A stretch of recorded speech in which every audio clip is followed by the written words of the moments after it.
programa Letras e Mídias de hoje traz a presença do jovem Francisco Bosco. Penso nos malabaristas do sinal vermelho, que nos vidros fechados dos carros descobrem quem são. Eu sou Francisco Malta, aluno do curso de Letras da Universidade Estácio de Sá. Comigo, os habituais participantes do nosso programa, professor Ivo Lucchesi, professora Gilda Córdova Jegues e professora Terezinha Val. Chico, bem-vindo ao Letras e Mídias. Para começar, então, eu vou estabelecer uma ponte com o nosso último programa, quando o poeta Antônio Carlos Sequim se disse sentir-se à margem da sua geração, a qual cronologicamente ele pertence. Também você assim se vê em relação à sua, e se for o caso, por quê? Tá. Bem, quanto ao Sequim, o trabalho dele como poeta, eu não sei se ele estava, quando disse isso, se ele estava se referindo ao trabalho dele na década de 70, né? Momento em que aí sim eu consideraria mais marginal em relação aos marginais, porque a poesia dele sempre foi uma poesia que primou por um certo rigor construtivo, construtivista, embora também tenha flertado com uma certa experiência do cotidiano, que era pautada pela experiência da época da poesia marginal da década de 70. Hoje em dia ainda, Sequim continua sendo uma espécie de marginal na produção contemporânea, e aí eu pego o gancho com a minha produção. Porque, de uma maneira geral, a produção contemporânea, em que pese a heterogeneidade, né, é um momento em que há uma multiplicidade de formas e de estilos, você não consegue identificar com clareza uma determinada tradição a que os poetas se filiem, né? No entanto, apesar dessa heterogeneidade, o que existe como ponto pacífico é um certo trabalho, um diálogo com a modernidade, com o modernismo, uma certa reciclagem inventiva, né, com a modernidade e com o modernismo. E a dicção do Sequim é uma dicção que continua ainda uma dicção bastante construtiva, né? Isso vem da experiência dele íntima como ensaísta ao resto dos textos de João Cabral, né? E daí eu acho que vem essa sensação de deslocamento do Sequim em relação à produção contemporânea. No meu caso, como poeta, eu tenho 3 livros publicados, né? E são 3 livros que apontam para caminhos bastante diversos entre si, né? E sendo que o último deles foi até prefaciado pelo Sequim, e nesse prefácio o Sequim fala que é uma dicção bastante distante das dicções mais ostensivas da produção contemporânea, né? Nesse momento, no entanto, eu estou desenvolvendo um livro que de alguma maneira se realinha talvez com essa produção contemporânea, ou se alinha, né? É um livro que pretende se realizar na erosão entre as fronteiras entre poesia e filosofia, poesia e teoria. É um livro que fala sobre a experiência do leitor, um leitor de literatura hoje, né? Que dialoga com certos escritores que também erodiram essas fronteiras, como por exemplo Roland Barthes. O Roland Barthes, na teoria literária, escrevia aquilo que ele dizia ser próximo do romanesco, né? E uma escrita em fragmentos, que remete por sua vez também ao romantismo alemão, a Schlegel, as matrizes das erosões de fronteiras entre gêneros, né? Mais uma vez um poema, e a promessa de apagar as fronteiras entre mim e o que? Falta forma, e sopra um silêncio, o rumor da história ameaçando toda a fala. Na batalha de Medusa com as sereias, entrei com os meus olhos e ouvidos. Esse que é o trabalho de poeta que eu estou desenvolvendo agora e que eu acho que talvez se aproxime mais das experimentações de poesia contemporânea. Mas eu acho que há um lado na pergunta do Chico, feita a outro Chico, que talvez ainda possa ser mais escavada, a despeito do belo mapeamento que você acabou de fazer.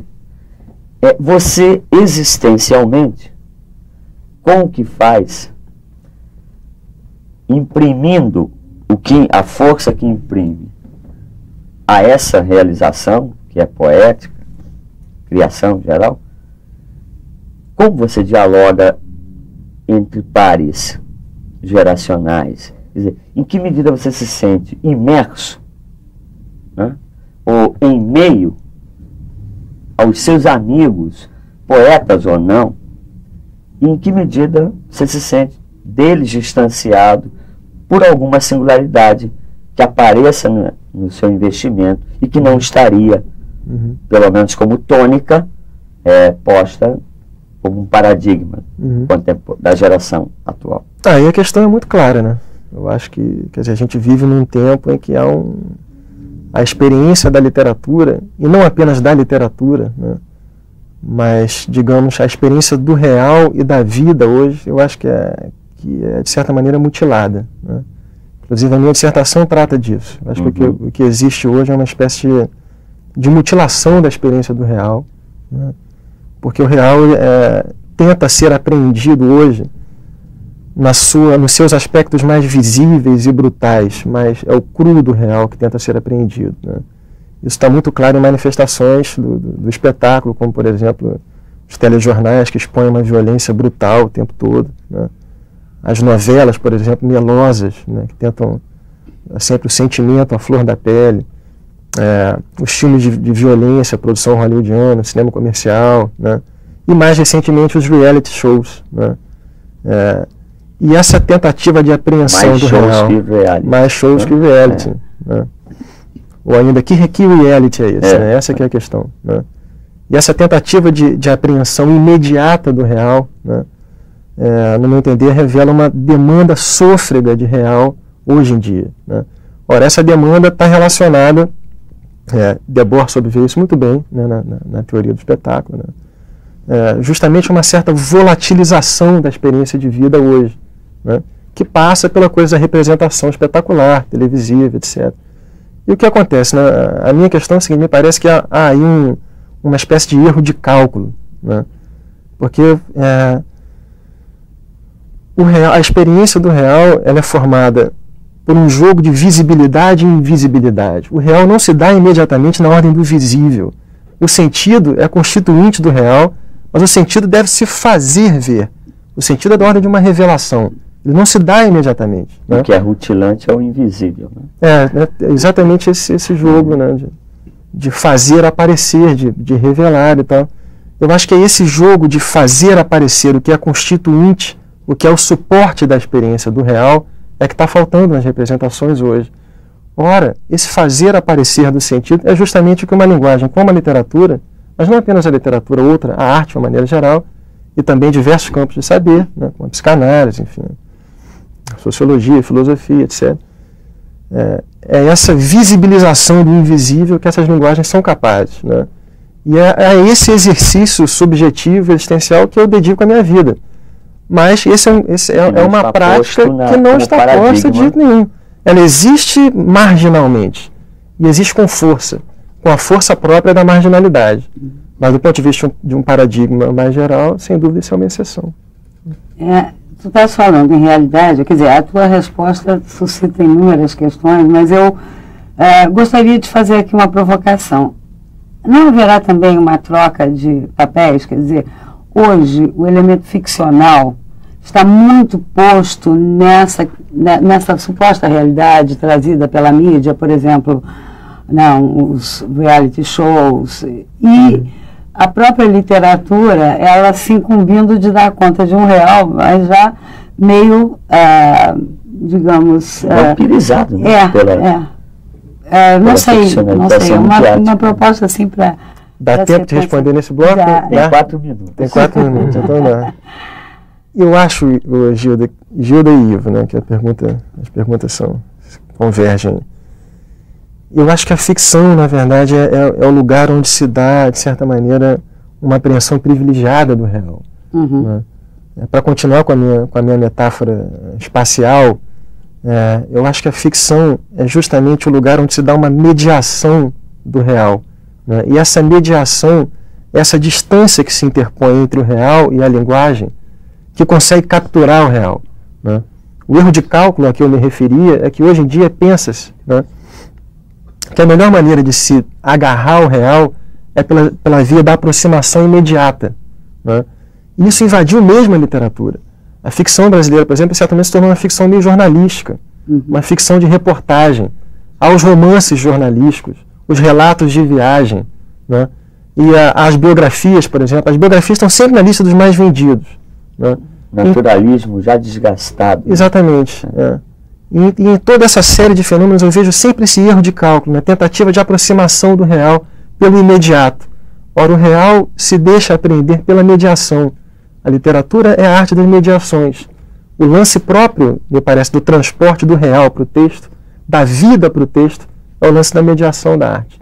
Mas então eu acho que a ficção é um lugar de apreensão do real. Como é que fica então a questão da realidade virtual? Porque também vai passar para um outro meio, né? Que seria a cibernética. Eu acho que o problema nunca é o suporte. Mas o que eu quero dizer é que às vezes se esvai exatamente na percepção. Mas há uma questão do imaginário também, né? Quer dizer, de uma adaptação aí desse imaginário a novas. Sem dúvida não. Nesse sentido, pois é, exatamente. Há uma nova forma de apreensão do real que passa como máquina entre o olhar, a sensibilidade e a fruição do real e o estabelecimento ficcional. Perfeito. Então, quer dizer, essa máquina que fica no intervalo, né, e que na verdade vai absorver e pode também, no espaço da cibernética, fazer desaparecer. Eu acho que novas tecnologias sempre modificam as estruturas perceptivas. Isso a gente sabe pelo menos desde o Benjamin. Né? Mas ao mesmo tempo, eu acho que as novas tecnologias, os suportes, eles nunca dão conta do que é a arte, por exemplo. Os suportes mais diversos, e entre eles a internet, né, podem servir, e isso é uma coisa que o Deleuze fala também, né, podem servir ou para estratégias exploratórias e inventivas, ou podem sucumbir aos poderes de domesticação. A internet é um meio como qualquer outro nesse sentido. O suporte livre também pode servir aos dois tipos de operação. Acho que o problema hoje é que interesses regulam o uso dos suportes. Né? E isso o livro, como a internet e qualquer suporte. Então, me valendo de um e-mail, né, entre nós trocado, e ao mesmo tempo com o que ele problematiza, mantém a conversa que estava em fluxo, né, no bloco anterior, em dado momento se afirma o seguinte: parece que a fruição privada da obra de arte está deixando de existir. E como eu reconheço, primeiro concordo, e segundo, reconheço que no subtexto dessa frase há uma grandiosa reflexão, ainda que entristecedora por aquilo que ela revela, eu pediria que vocês expusessem mais sobre essa questão. É questão crucial para o destino da literatura, eu diria. Mas eu não vou começar a discuti-la pela literatura, não, porque ela surgiu no contexto da discussão sobre música popular brasileira, né? E a chamada crise fonográfica. Né? Há, de fato, uma crise no mercado de disco brasileiro. Que você conhece bem. Não é que eu conheço bem, eu vivo disso, ou talvez eu deixe de viver disso, não sei exatamente, mas enfim, conheço bem. E, normalmente, quando se pensa o problema da crise da indústria fonográfica, né, as variáveis que são apontadas são as seguintes. Em primeiro lugar, a recessão, porque passa o mundo, né? E o Brasil, particularmente, desde o ano de 98, que foi quando o Plano Real começou a fazer água, né, a partir da crise da Rússia, etc. e tal. Essa recessão de lá para cá só se fez agravar. Né? E o cenário que se discutia nesse momento é o pior possível, com a iminência da guerra, etc. e tal. A recessão da economia americana e tudo. Em segundo lugar, a pirataria, né, que de fato chegou a um patamar assim, assustador no Brasil. Fala-se em números como em torno de 50% da produção de disco. Olha, isso quebra qualquer indústria em qualquer lugar do mundo. Né? No entanto, se você for observar mais de perto, é uma questão curiosa, porque, e além disso, também o alto preço dos CDs, né, que de fato, num país onde o salário mínimo é R$200, um CD por R$30 é de fato um preço exorbitante. Agora, seguramente não há crise da linguagem musical. Não estou me referindo à crise criativa, não, isso seria um outro assunto.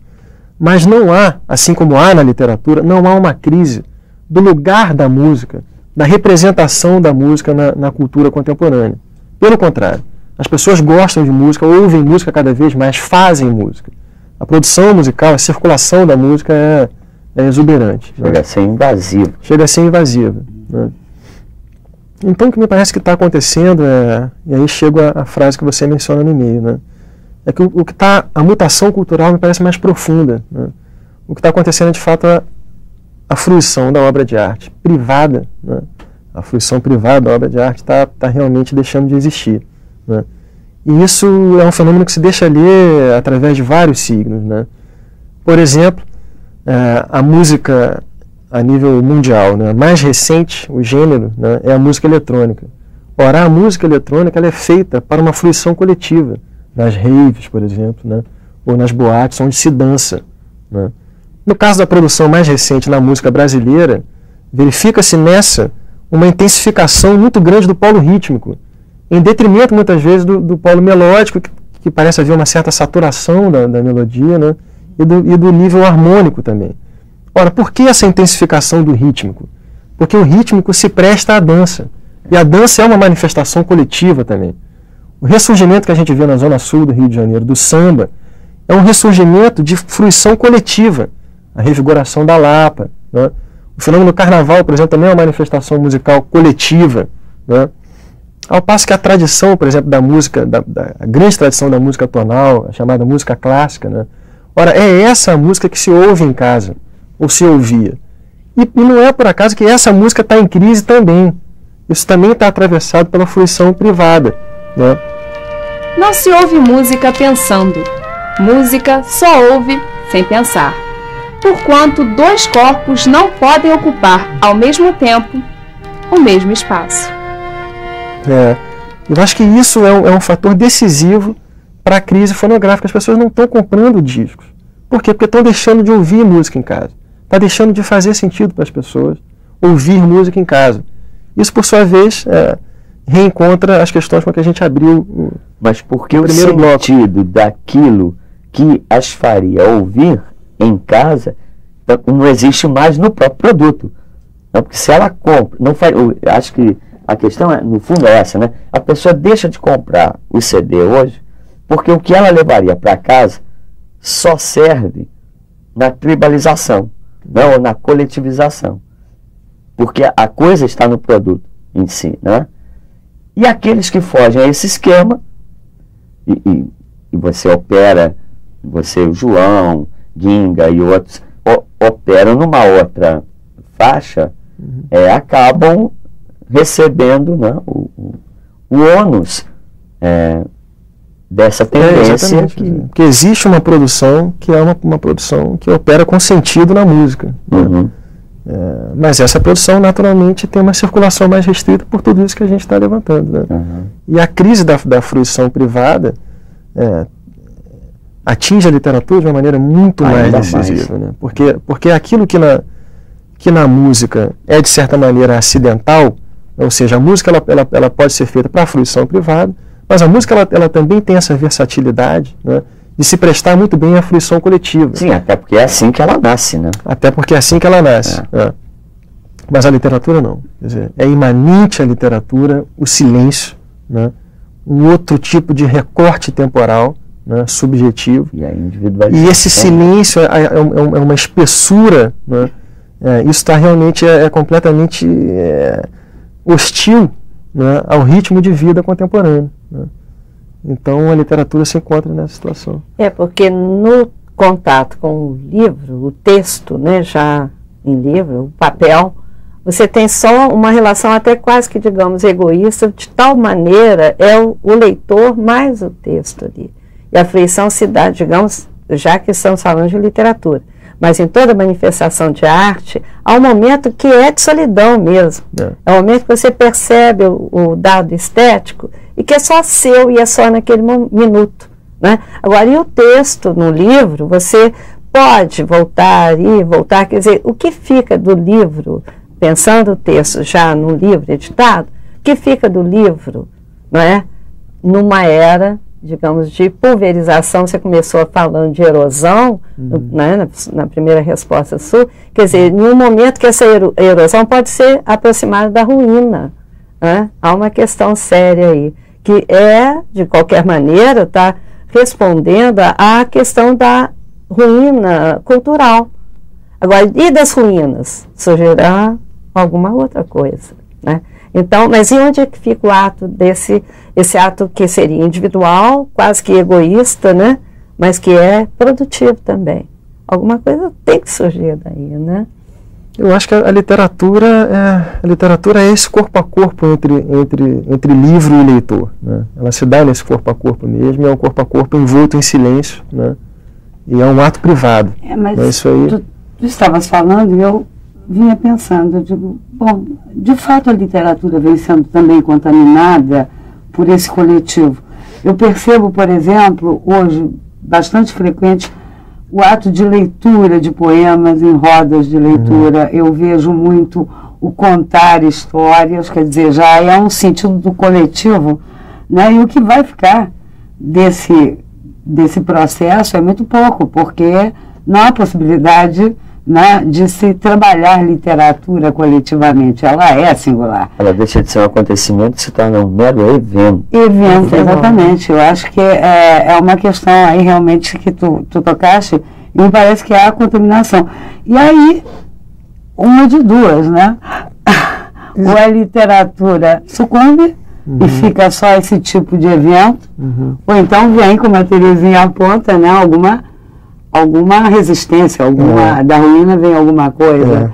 Infelizmente, eu tenho que dar uma resposta um pouco cética, né? Eu acho que o problema é que quando se tenta fazer a literatura se adaptar às condições do mundo contemporâneo, corre-se o risco de perder a literatura, sabe? Então, na maioria desses eventos, né, em que tenta-se fazer da literatura, né, um acontecimento coletivo e festivo, né, e social e tal, acho que o que não está presente nesse acontecimento normalmente é justamente a literatura, né? Isso não é uma regra, mas muitas vezes é o que termina por acontecer. Mas a mesma coisa que eu penso em relação, em relação ao evento, quer dizer, há uma democratização nesse sentido, e há o problema mais sério desse contato com o texto escrito, eu estou dizendo de leitor alfabetizado, né? Quer dizer, entra outra questão que eu acho que fundamentalmente é o que pode ser prejudicial, quer dizer, vai perder, vai criar o déficit, né? É a questão propriamente da educação. Se não há leitores, como é que a leitura pode existir? Não é? Exatamente, quer dizer, dramático. Tem que pensar, acho que aí tem que pensar a indústria cultural mesmo, quer dizer, qual é o perfil de leitor que foi formado ao longo do século XX e particularmente nas últimas décadas do século XX, né? Quer dizer, os sistemas de signos, o funcionamento dos signos na indústria cultural, na sociedade do espetáculo e tal, totalmente diverso da literatura. A linguagem está em crise, sem dúvida nenhuma. Chico, eu tenho uma pergunta, eu quero que você desenvolva aqui conosco, que é sempre dúvida dos estudantes de letras aqui, especialmente dos colegas, estão sempre perguntando dessa dificuldade que é o mercado editorial, como se faz uma publicação. Então são dúvidas que sempre surgem. Então você, como um jovem poeta que torna-se um espelho da sua geração, então eu quero que você fale um pouco dessa carreira aí. Tá. No campo da poesia, eu acho que não existe propriamente um mercado editorial, né? Existem editoras, existe uma produção editorial, né? Mas não é uma produção editorial de modo algum regida pelos mesmos mecanismos de outras produções, né? Então, no meu caso, as minhas dificuldades foram e são as mesmas dificuldades de qualquer jovem que está começando um trabalho e tentando publicar livros, né? O que você tem hoje é um cenário em que as tiragens de livros de poesia são irrisórias, assim, são em geral 300, 500 ou no máximo 1000 livros, né? Então, essas tiragens, que têm uma circulação, portanto, muito restrita, né, fazem com que os editores, de um modo geral, proponham parcerias de edição, né? Às vezes o editor custeia a metade, né, e você entra com a outra metade e divide seus lucros, né?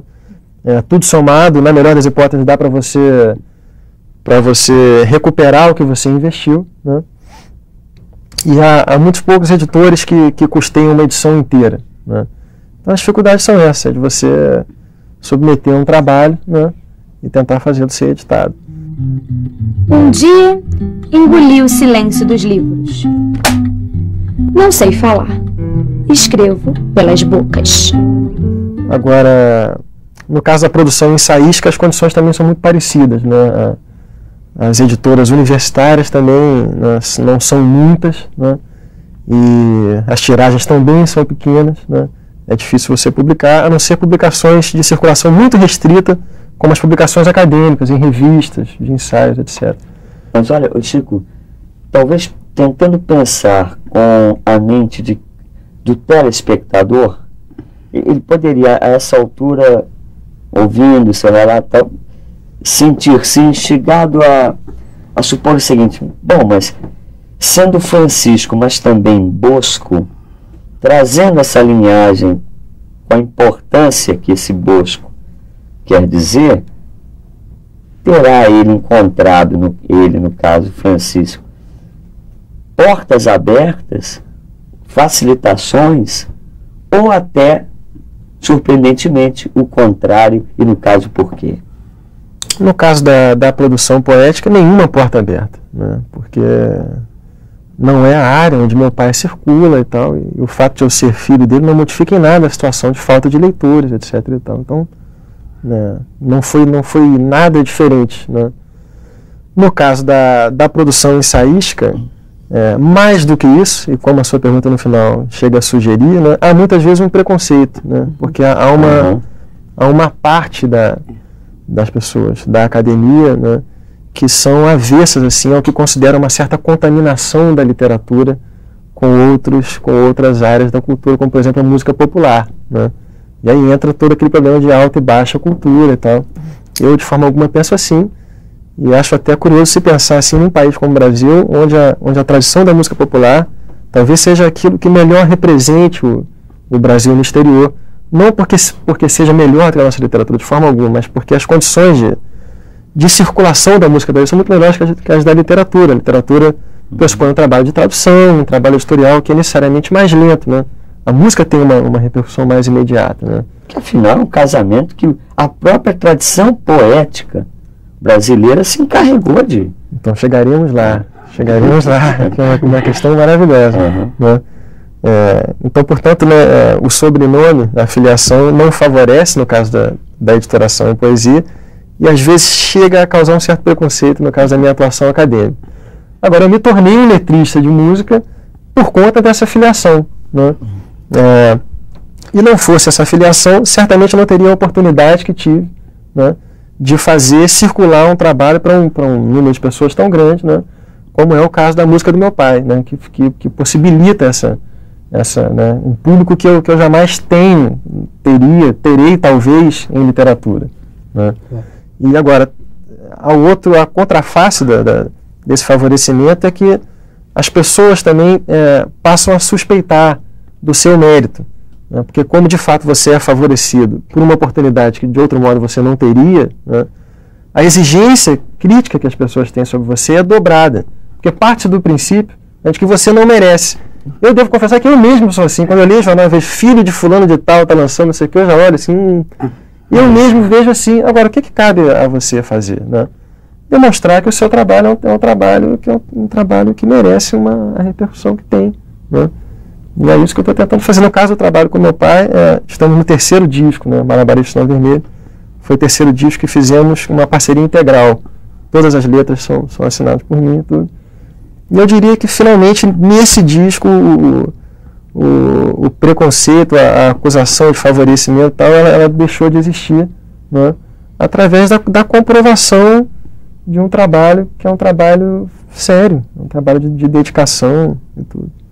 Mas em relação à letra que você faz para a poesia do livro e a letra que você faz para a poesia da música, né, do texto musical, como é que fica isso aí em você? Agora chegaremos lá na questão.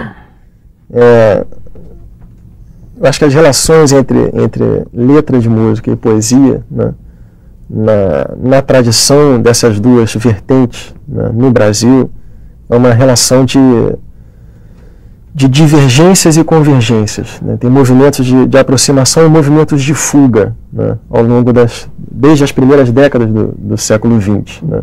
Se você pegar, por exemplo, já na década de 20 e 30, a produção de Noel Rosa, por exemplo, né, embora Noel não tivesse tido contato próximo, né, com a produção do modernismo paulista, né, se você pegar procedimentos das letras do Noel, são muito semelhantes a procedimentos, por exemplo, do Manuel Bandeira, né? Então, quer dizer, havia uma aproximação mesmo à distância, nesse momento, entre literatura e a produção poética. Enquanto o próprio Manuel Bandeira e Mário de Andrade se destinavam à pesquisa de grande repertório, né? Mário mosaico brasileiro musical. Mário viajou, né? Mas foram absorvidos também na letra para serem musicadas, né? Azulão, estou lembrando aqui do Manuel Bandeira, né? Quer dizer, talvez o momento mais privilegiado dessa contaminação entre literatura e letra de música seja o tropicalismo, né? Um momento privilegiadíssimo, né? Num contexto cultural que favorecia essa contaminação entre as linguagens, o cinema, a literatura, a música, tudo isso andava muito junto, né? E, bom, para encurtar a história, eu acho que a gente vive atualmente um momento talvez sem precedentes de disjunção entre a produção poética e a produção dos letristas, né? Eu acho que quando você vai pensar esse fenômeno, né, de disjunção, não dá para deixar de pensar o problema do lugar da literatura hoje, sabe? As gerações que estão produzindo nesse momento, né, a geração, né, já é uma geração cujo imaginário é formado pelo espetáculo, né? As estruturas de recepção já são estruturas de recepção da televisão, é um imaginário, né, que é muito mais veloz, né? Então, de fato, a produção dos letristas hoje, né, você não vê nela qualquer indício assim de uma relação íntima com a literatura, né? Não estou dizendo que isso necessariamente seja ruim, né? Mas aquilo que talvez seja um elemento distintivo da tradição do cancioneiro brasileiro, que é a qualidade de suas letras, né?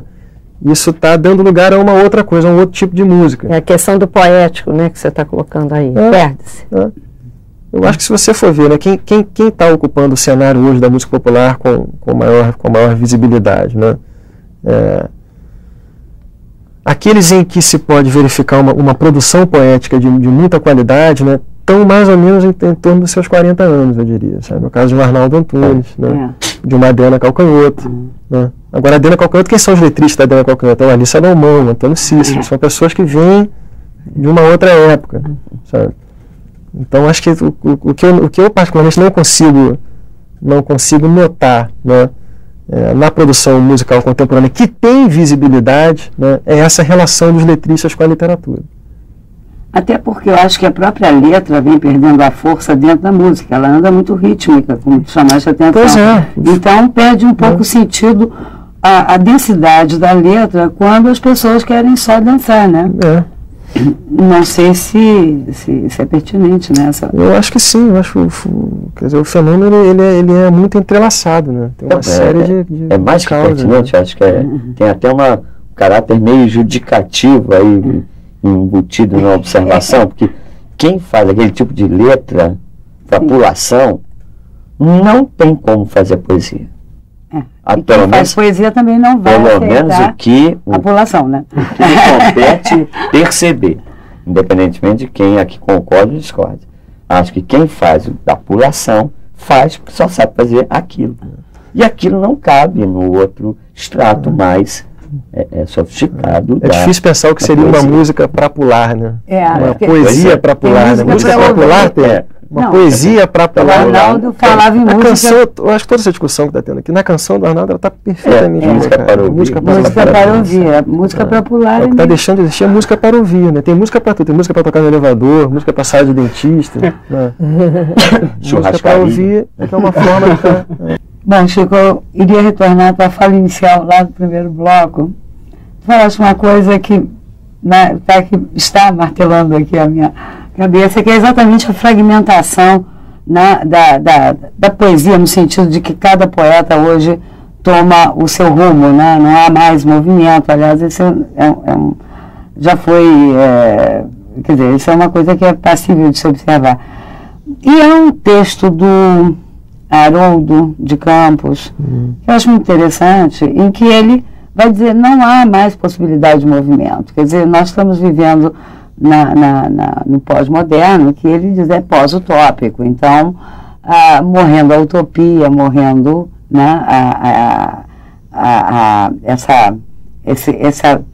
esse projeto, digamos assim, né, morreria também a ideia de movimento. Como é que tu vês essa questão? Primeiro, a constatação, que eu até conheço, né, está no arco-íris branco, no último ensaio, né, me parece irrefutável. Né, de fato, o que existe hoje é uma fragmentação, uma heterogeneidade, né, e não há sentido utópico. Quer dizer, as relações entre literatura e política, elas têm que ser completamente redimensionadas, né, a partir, talvez, aí da década de 60, 70. Né. Na década de 80, essa relação entre literatura e política, ela já aponta para um outro lugar. Né. Ou seja, no modernismo, pensou-se num determinado momento, né, que a literatura poderia ser o advento de um mundo novo, né. E, quer dizer, as experiências formais do modernismo tiveram nisso uma justificativa. Né. Então, quer dizer, sobre esse aspecto transformador da sociedade, né, diante do aspecto do fracasso disso, né, como se pensar as relações entre política e literatura hoje, entre utopia e literatura hoje, né? Eu acho que são essas e outras as questões com que um poeta, um escritor, se defronta hoje. 2 cães jazem mortos na sua cama. E a cidade é um programa de televisão. As pernas são mais necessárias quando a corrida acaba. E a sua vida como agora para? Nada. Nuvens. Nilo. Um corredor de fogo. O telefone não toca e você passa pensando em Murilo. A primeira tarefa que me parece caber ao escritor hoje é ler o Testamento da Modernidade. Sabe? Deve-se ler com calma o Testamento da Modernidade e muito atento para não incorrer em certos clichês. Né? Respondendo mais diretamente à sua pergunta, eu acho que essa fragmentação que existe hoje na produção contemporânea, eu a vejo sob um aspecto muito saudável. Eu acho que ela possibilita um campo de dicções muito variadas, sabe? De explorações de poéticas. Polifonia. Uma polifonia, e faz com que cada escritor busque o seu caminho próprio, né? E faz questão de insistir nesse ponto e tomando todo o cuidado para não cair nos chavões modernos, né? Um deles, por exemplo, é a maneira como certas categorias, como o novo, a forma, né, linguagem, como essas categorias foram pensadas, talvez não exatamente na modernidade, no modernismo, mas numa certa leitura que se fez disso. Então, acho que um perigo muito comum, né, hoje em dia é a invenção sem lastro. Existe uma certa afetação que se deixa ali numa espécie de nostalgia do modernismo, sabe? E a produção que decorre é uma produção, né, que que, de certa maneira, imita a questão da novidade no capitalismo avançado, né, que é uma espécie de farsa do novo. Né? Então esse é um perigo que se tem que evitar, né? E ao mesmo tempo sempre buscando uma dicção própria, né, que é um investimento que leva tempo, né, demanda leitura de tradição, né, e construção de uma diferença. Ora, construção de diferença, a não ser que você seja um escritor absolutamente talentoso, né, o que é o caso de muito pouca gente, né, e consiga fazer isso na sua juventude, um Rimbaud, um Lautréamont, né, entre nós um Castro Alves, etc. Construção de diferença demanda tempo, não tem outro jeito. Essa é uma coisa que o Ferreira Goulart, por exemplo, insiste muito nos textos críticos dele. Né?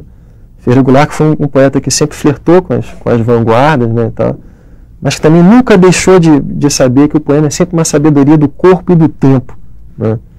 Então, acho que a fragmentação atual, ela tem dado bons resultados. Você vê que, em que pese o algo quixotesco da afirmação, e a afirmação do Luiz Costa Lima, abro aspas, a poesia no Brasil é uma coisa que tem dado certo. Né? O quixotesco é porque não tem circulação, mas para o leitor, é uma produção extremamente vigorosa, no campo marginal que atua. E é uma produção que sabe reverter a sua marginalidade em liberdade criativa, coisa com que nenhum outro campo conta com a mesma radicalidade da poesia. Então acho que a poesia que se faz hoje se nutre dessa fragmentação, se nutre da sua própria invisibilidade, para retomar a categoria que está mais aparecendo. Exatamente, tirou a palavra, porque eu ia retomar a questão da visibilidade e invisibilidade. principalmente com base naquilo que é mediado pelo complexo midiático industrial, né? Quer dizer, a sensação que fica é que o que existe entre nós é um país à beira de um abismo, a despeito do mito da esperança e tal, mas quando se olha a juventude meio dispersa, dividida entre drogas, violência e desemprego, infantilidade, ou então uma alegria para lá de exacerbada, sendo quase antinatural. No entanto, você está aí, e acho que você está aí exatamente, entre outras razões, por esta. Há uma abertura que o programa Letras e Mídias sempre procura dar a quem tem o que dizer, e principalmente em sendo jovem. Atrás das câmeras, eu estou me lembrando que existe uma Bianca orientando mesa de corte, né, para esse programa existir. Quer dizer, há um Brasil jovem, produtivo, inteligente, vigoroso, que parece não ter visibilidade, né? Então você está aí, 3 livros publicados, 26 anos, 3 CDs em coautoria com o João, né? 1001 Aldeias na Esquina, agora Malabaristas do Sinal Vermelho, os 3 livros Florestado, Atrás da Porta, que eu tive o prazer de prefaciar, e O Invisível Rutilante, e um 4º que está no forno da criação. Então, encerrando, o Brasil também dá certo. O que você tem a dizer a respeito como representante da sua geração? Eu acho que existe hoje é não uma crise de visibilidade, mas uma crise de invisibilidade, né? Eu acho que, de uma maneira geral, eu procuro evitar uma postura existencial muito hostil à cultura, porque a gente sabe que o preço que a gente arca com isso é um preço enorme, né? Então eu mesmo eu tento fazer aberturas subjetivas à cultura, sabe? Mas tem um aspecto da cultura, particularmente assim, com que eu não posso compactuar, sabe? Que é justamente o fato de que parece que tudo hoje em dia tem que passar pela radicalização da visibilidade, sabe? Isso aí eu acho que é uma das causas assim principais de uma frustração coletiva imensa, né? Isso reencontra a nossa miséria social de uma maneira muito perversa, né? Sob a seguinte forma, quer dizer, a gente está vivendo num momento em que talvez o principal valor cultural seja o valor da exibição, né? E a gente não está muito distante de um momento em que o sentido da vida das pessoas vai passar por ser visto, né? E, ora, ao mesmo tempo, a gente vive numa sociedade que tem um contingente enorme de excluídos, né? Ora, essa exclusão social, né, ela corresponde uma exclusão de visibilidade. Os excluídos socialmente são os invisíveis. No entanto, hoje em dia, o valor social é o valor da visibilidade. Então, quer dizer, a crise que isso provoca, né, os invisíveis, no contexto de uma mitologia social da extrema visibilidade, isso está levando está levando a um estado de violência absurdo. Ao caldeirão que explode, né? Então, a crise é de invisibilidade, né? A crise eu acho que é de estratégias subjetivas e existenciais que não passem necessariamente pelo ser visto, né? É preciso uma procura, me parece, mais autêntica da escuta do seu próprio desejo, né? Do seu próprio projeto de vida. É isso que eu teria a dizer. Esse projeto de vida só poderia ser dado também com condições culturais, né, de um sistema social efetivo que desse condições de exercer-se o natural talento de cada um. Quer dizer, a invisibilidade parte pela exclusão, no sentido de que há um apagamento de possíveis talentos.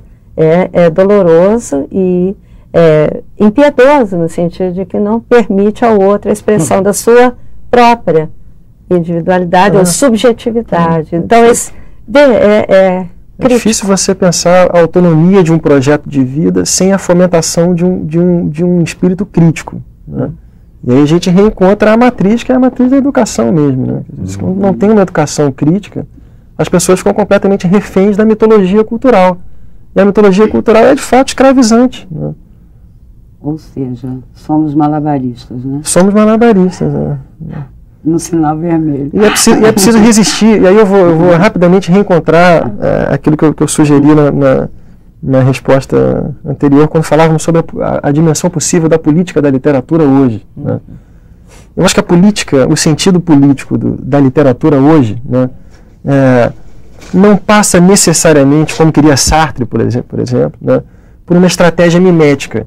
Ou seja, tanto Mallarmé, né, que seria a epítome maior da escritura fechada sobre si mesma, né, quanto um João dos Passos, sei lá, quanto um João Cabral de Melo Neto, né, tem uma dimensão política intrínseca, que é o fato de fazer, né, fazer da sua própria vida um lugar de resistência subjetiva, né, um lugar de resistência subjetiva capaz, juntamente a outras moléculas resistentes, né, capaz de criar um espaço onde as subjetividades descontentes com os modos de representação mais ostensivos hoje, né, possam achar o seu lugar de realização.